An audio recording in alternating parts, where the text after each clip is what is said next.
Bismillahirrahmanirrahim. Assalamualaikum warahmatullahi wabarakatuh. Jumpa lagi dengan Brand Divan di video pembelajaran. Pada kesempatan kali ini kita akan belajar bagaimana caranya untuk menjadi seorang dosen. Oke, berkarir menjadi seorang dosen merupakan pilihan yang tidak banyak orang inginkan. Mengapa? Karena terbukti bahwa jumlah dosen yang ada di Indonesia saat ini terbilang sedikit. Tidak sebanyak di negara-negara lain.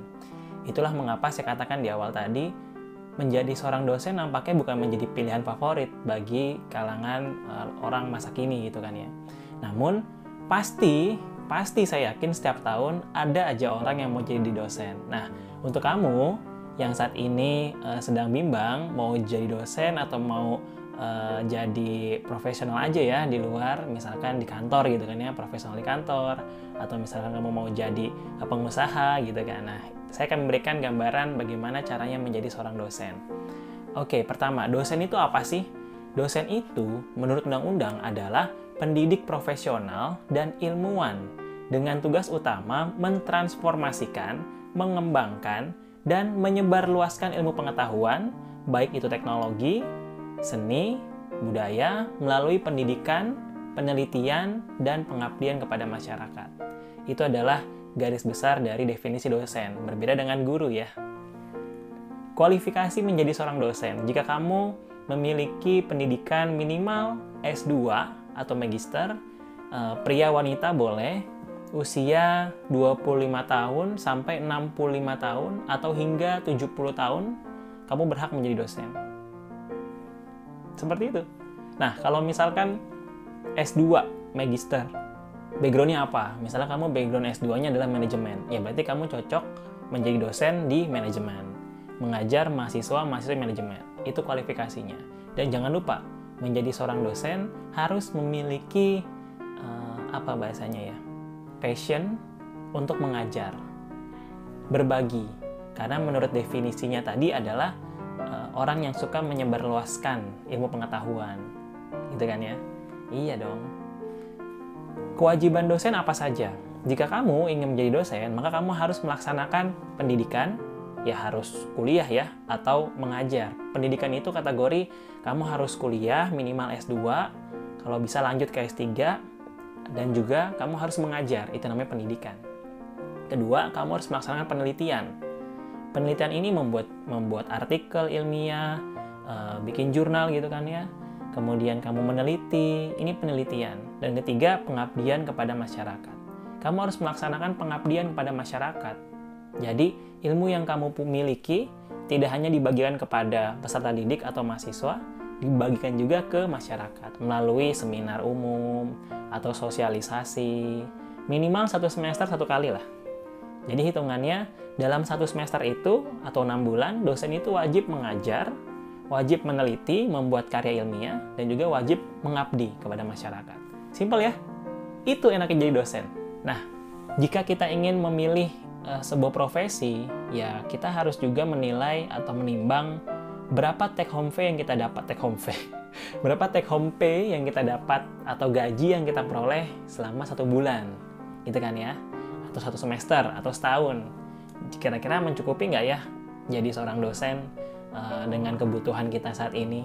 Nah, saya akan memberikan bocoran tentang gaji dosen yang rata-rata ada di universitas di Indonesia. Sebenarnya, rincian gaji dosen itu macam-macam jenisnya. Namun secara umum, tidak luput dari beberapa hal ini. Contohnya nih ya, ini ada gaji pokok. 1 juta sampai 4 juta. Sebenarnya di undang-undang itu tertera gaji pokok bagi dosen tetap kisaran 2 sampai 4 juta. Namun masih ada juga kok kampus-kampus yang memberikan gaji tetap kepada dosennya dosennya sebesar 1 juta. Itu ada. Kemudian ada honor per SKS. Nah ini kalau kamu jadi dosen ya pasti honornya per SKS. Dibayar per SKS. Bukan per mata kuliah ya, tapi per SKS. 1 mata kuliah misal kamu 4 SKS. Ya berarti 4 dikali honornya berapa. Namun ada batasan nih dari Kemendikbud bahwa dalam 1 semester dosen itu maksimal mengajar itu 12 SKS. Honor SKS antara. Nah sekarang honornya nih. Honornya di masing-masing perguruan tinggi berbeda-beda. Ada yang 50.000, ada yang 70.000, sampai 100.000. Ada juga yang sampai 200.000. Kebanyakan rata-ratanya adalah 50 sampai 100.000 rentangnya. Lalu ada juga tunjangan pendidikan S3. Nah, di kampus-kampus yang rata-rata dosennya masih lulusan S2, biasanya memberikan stimulus dengan cara memberikan tunjangan pendidikan S3. Jadi, ada kampus banyak lah yang memberikan tunjangan pendidikan S3 jika kamu lulus S3. Jadi ini semacam stimulasi bagi kamu untuk dipacu, ayo dong S3. Rata-rata tunjangannya itu 3 juta sampai 6 juta, tergantung program studinya. Semakin sulit tingkat program studi, semakin tinggi tunjangannya. Oke, selanjutnya ada sertifikasi dosen. Sertifikasi dosen ini dinilai dari golongan atau pangkat kamu. Nanti akan ada namanya in-passing, disetarakan. Kira-kira kamu disetarakan dengan PNS golongan berapa? Nah, ini dia. Berarti dosen itu PNS juga dong? Iya dong, jelas. Karena gajinya disetarakan dengan PNS. Asik ya? Asik banget. Adanya sertifikasi dosen antara 2,5 juta hingga 5 juta sekian. Ini sertifikasinya, tergantung kamu golongan berapa. Kemudian ada tunjangan struktural. Jika kamu berada dalam struktural. Struktural itu misalkan kamu seorang rektor, atau kamu wakil rektor, atau kamu dekan, atau kamu kaprodi mungkin di sana. Atau mungkin kepala biro. Nah, biasanya ada tunjangan-tunjangan tersendiri. Kisarannya dari mulai 2 juta sampai 6 juta lah. Tergantung kampusnya. Kemudian, ada juga yang namanya tunjangan jabatan dosen. Ini semua kampus harus punya. Dan setiap dosen harus dapat. Karena yang namanya dosen itu harus memiliki NIDN, nomor induk dosen nasional. Setelah kamu punya NIDN, kamu harus punya namanya jabatan dosen. Nah, untuk memperoleh jabatan dosen, ada sertifikasinya, ada syarat administrasinya tersendiri. Itu nanti akan diarahkan oleh pihak pengelola kampus masing-masing. Nah, tunjangan jabatan dosen ini sekitaran dari 500.000 hingga 10 juta. Wow, tergantung levelnya. Kamu level AA atau asisten ahli, lektor kepala atau guru besar. Tergantung dari kampusnya masing-masing. Nah, ini dibilangnya? Tabel jika kamu jabatan dosennya apa, pangkatnya apa, golongan berapa, angka kreditnya berapa. Nah, biasanya angka kreditnya inilah yang akan dijadikan sebuah nominal uang berupa tunjangan. Nah, dari angka kredit ini biasanya dari kampus akan dikalikan dengan nominal 5.000 hingga 10.000 rupiah. Misal, asisten ahli jabatannya, golongannya golongannya 3B misalkan, bukan A3 mah baterai. Jabatan asisten ahli, pangkatnya penata muda, terus golongannya 3B misalkan, angka kreditnya 150. Nah, 150 dikali dengan 5.000 rupiah. Biasanya ya. Sama dengan ya kurang lebih 750.000 ya. Namun ada juga yang dikalikan sampai 10.000. Wah, ini kampus-kampus yang bonafit nih. Namun ada juga yang di bawah itu. Atau standar dengan ketentuan dari Kemendikbud. Sebenarnya ketentuan dari Kemendikbud itu seperti ini. Kalau kamu seorang asisten ahli, ya jabatannya 375.000. Kecil ya.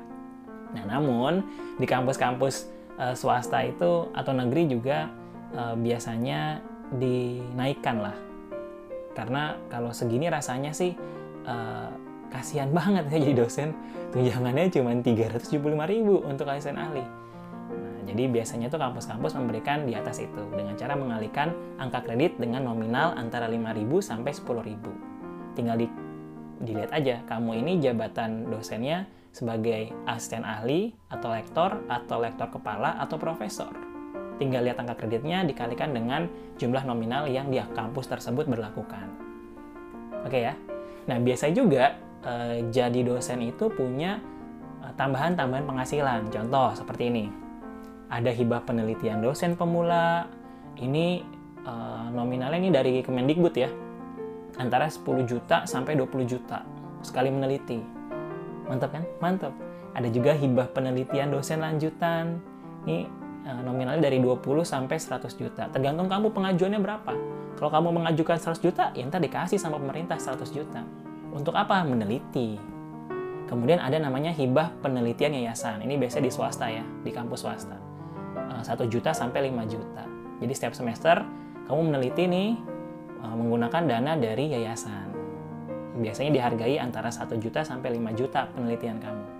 Nah, ada juga honor bimbingan skripsi. Ya, ini kan nggak setiap bulan ya, namun biasanya 1 tahun tuh 2 kali bimbing kan kita, periode 1, periode 2. Kisaran 50.000 sampai 150.000 per mahasiswa. Semakin banyak mahasiswanya, semakin banyak juga yang kamu dapat. Ada juga namanya honor penguji skripsi. Ini juga sama, 50.000 sampai 150.000. Tapi tergantung, ada yang per mahasiswa, ada juga yang per jam. Jadi kalau kamu sedang menguji skripsi, yang datang ini hitungannya per mahasiswa yang datang ke kamu, atau mungkin jam. Kamu standby dari jam 8 misalkan sampai jam 12. Itu berapa tuh? 4 jam, berarti 4 dikali misal 50.000. Contoh seperti itu. Ada juga honor pembicara seminar. Nah, kalau kamu dosen, biasanya tuh dicari-cari sama banyak orang untuk menjadi pembicara, speaker gitu kan ya. Karena gelarnya S2, dosen, punya pengalaman A, B, C, D, punya nulis buku misalkan, penulis buku A, B, C, D. Kamu pantas untuk menjadi seorang pembicara. Honornya berapa sih? 1 juta sampai 5 juta. Tergantung seberapa expertnya kamu. Dan ini nggak setiap bulan ya. Ada juga yang setiap bulan jadi pembicara sering. Itu yang sudah level kawakan lah istilahnya.